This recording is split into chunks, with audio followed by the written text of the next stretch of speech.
सोचो, एक ऐसा मंदिर जो जमीन पर ईंट के ऊपर ईंट रखकर बनाया ही नहीं गया हो, बल्कि एक पूरे के पूरे पहाड़ को काटकर निकाला गया हो। यह है इतिहास की दुनिया कैलासा टेम्पल का इम्पॉसिबल मिस्ट्री। आज के इस विश्लेषण में हम एंशिएंट हिस्ट्री के एक ऐसे चमत्कार में डाइव करने वाले हैं जो आज के मॉडर्न इंजीनियर्स और दुनिया भर के एक्सपर्ट्स को भी पूरी तरह सोचने पर मजबूर कर देता है। हम बात कर रहे हैं महाराष्ट्र के फेमस एलोरा केव्स की। देखिए, ये जगह सिर्फ एक हिस्टोरिकल साइट नहीं है, ये एंशिएंट इंजीनियरिंग का एक जीता जागता मार्वल है। ये एक ऐसी मिस्ट्री है जो मॉडर्न साइंस की समझ से बिल्कुल बाहर लगती है। आज हम यही डिकोड करने की कोशिश करेंगे कि आखिर बिना किसी मॉडर्न मशीनरी के सदियों पहले इस इम्पॉसिबल से लगने वाले टास्क को एक्चुअली पॉसिबल बनाया कैसे गया। इस कहानी को समझने के लिए थोड़ा वक्त में पीछे चलते हैं। रिकॉर्ड्स बताते हैं कि ये मंदिर 8वीं सदी में, जी हाँ 8th सेंचुरी में राष्ट्रकूटा डायनेस्टी के राजा कृष्ण फर्स्ट के दौर में बनाया गया था। लेकिन असली कहानी सिर्फ इन तारीखों में नहीं छुपी है। जरा ध्यान दीजिए, उस वक्त जब कोई भी एडवांस टूल्स नहीं थे, तब इस विशाल स्ट्रक्चर का बन जाना ही अपने आप में एक बहुत बड़ा पैराडॉक्स है। और यहाँ सामने आता है एक ऐसा इंजीनियरिंग पैराडॉक्स जो दिमाग घुमा देता है। टॉप टू बॉटम कंस्ट्रक्शन, यानी ऊपर से नीचे की तरफ निर्माण। असली मिस्ट्री इसके बनाए जाने के तरीके में ही है। इंसानी इतिहास में शायद ही ऐसी कोई दूसरी विशाल इमारत होगी जिसे जमीन से नहीं बल्कि आसमान की तरफ से जमीन की ओर बनाया गया हो। एक पूरे पहाड़ को छीनी और हथौड़े से ऊपर से नीचे तक काटना, ये बिल्कुल अनबिलीवेबल है। आमतौर पर होता क्या है, चाहे दुनिया की कोई भी बिल्डिंग हो, स्काईस्क्रेपर हो या अपना नॉर्मल घर, फाउंडेशन जमीन पर बनती है और स्ट्रक्चर नीचे से ऊपर की तरफ जाता है। लेकिन कैलासा टेम्पल की कहानी एग्जैक्टली उल्टी है। यहाँ पहाड़ की चोटी से शुरुआत की गई और पत्थरों को काट काट कर नीचे की तरफ लाया गया। इसका मतलब है कि इस मंदिर की छत सबसे पहले बनी और फर्श सबसे आखिर में। है ना एकदम माइंड बेंडिंग।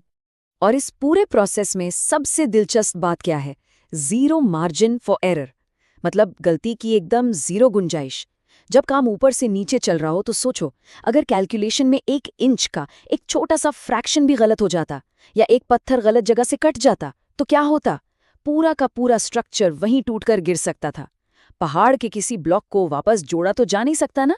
एक सिंगल मिसकैलकुलेशन का मतलब था कंप्लीट स्ट्रक्चरल कोलैप्स। अब इसके मैथमेटिक्स और फिजिक्स पर आते हैं, जिसे देखकर एक्सपर्ट्स तक के दिमाग चकरा जाते हैं। इस मंदिर का फिजिकल स्केल और इसकी टाइमलाइन ये आपस में बिल्कुल मैच नहीं करते।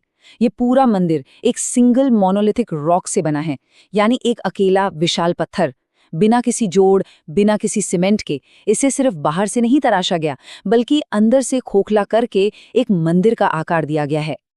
अब इस नंबर पर गौर करते हैं, 4 लाख। साइंटिस्ट और इंजीनियर्स का एस्टिमेट है कि इस मंदिर को आकार देने के लिए पहाड़ से लगभग 4 लाख टन पत्थर निकाला गया था। एक सेकंड रुककर इसको सच में एब्जॉर्ब करने की कोशिश करते हैं। 400,000 tons of solid basalt rock.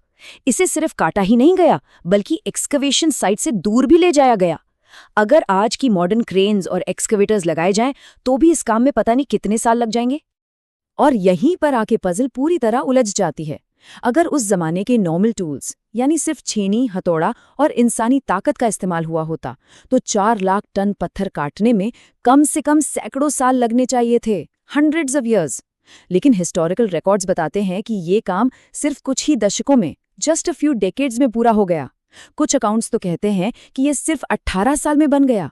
Logic के हिसाब से देखा जाए तो ये प्रैक्टिकली इम्पॉसिबल लगता है।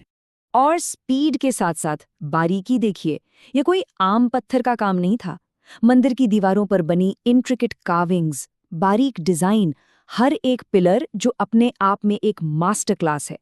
यहाँ तक कि हाथी की मूर्तियां ऐसी बनी है जैसे पूरे मंदिर का भार उठाए हुए हैं। और बार बार यही याद आता है कि ये सब अलग अलग पत्थरों को जोड़कर नहीं बना है, ये सब उसी एक सिंगल माउंटेन रॉक से कंप्लीटली काट कर निकाला गया है। तो अब वो सबसे बड़ा सवाल सामने आता है जो आज हर इतिहासकार और मॉडर्न इंजीनियर के दिमाग में गूंजता है कि आखिर इस लेवल की स्पीड और परफेक्शन अचीव कैसे की गई।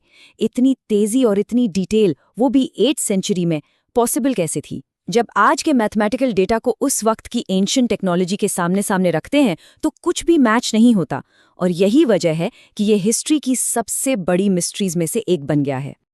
अब देखिए, जहां फैक्ट सीधे आंसर्स नहीं देते वहां थ्योरीज जन्म लेती हैं। तो चलिए उन अलग अलग थ्योरीज को न्यूट्रली एक्सप्लोर करते हैं जो इस इम्पॉसिबल कंस्ट्रक्शन को समझाने के लिए अक्सर दी जाती हैं। क्या ये एडवांस टेक का कमाल था या किसी अननोन फोर्स का? हम यहाँ किसी एक थ्योरी को सच नहीं मान रहे, बल्कि सिर्फ सोर्सेज और अलग अलग पर्सपेक्टिव्स को समझने की कोशिश कर रहे हैं। तो पहली पॉपुलर थ्योरी एंशिएंट टेक्नोलॉजी के बारे में है। बहुत से रिसर्चर्स मानते हैं कि इस लेवल का मास एक्सकवेशन और माइक्रोस्कोपिक डिटेलिंग सिर्फ तभी मुमकिन है जब बिल्डर्स के पास कोई हाईली एडवांस्ड लेजर जैसी कटिंग टेक्नोलॉजी हो। इस थ्योरी के मुताबिक एंशिएंट भारत के पास ऐसी साइंटिफिक अंडरस्टैंडिंग थी जो आज के मॉडर्न युग से भी कहीं आगे थी। एक ऐसी नॉलेज जो वक्त के साथ कहीं खो गई और जिसका कोई सबूत आज नहीं बचा। दूसरी थियरी थोड़ी साइफाई लग सकती है, और वो है एक्स्ट्रा टेरेस्ट्रियल इंटरवेंशन की, यानी एलियंस। क्योंकि ये पूरा स्ट्रक्चर इंसानी क्षमता के इतना बाहर लगता है, इसलिए लोग स्पेक्युलेट करते हैं कि इतना मैथमेटिकली परफेक्ट काम बाहरी मदद के बिना शायद मुमकिन ही नहीं था। वैसे तो ये एक पॉप कल्चर फिनोमेना ज्यादा है और इसका कोई ठोस प्रमाण नहीं है, लेकिन इंटरनेट पर इस थियरी को बहुत डीपली डिस्कस किया जाता है। तो इन थ्योरीज को साइड में रखें तो आखिर सच क्या है?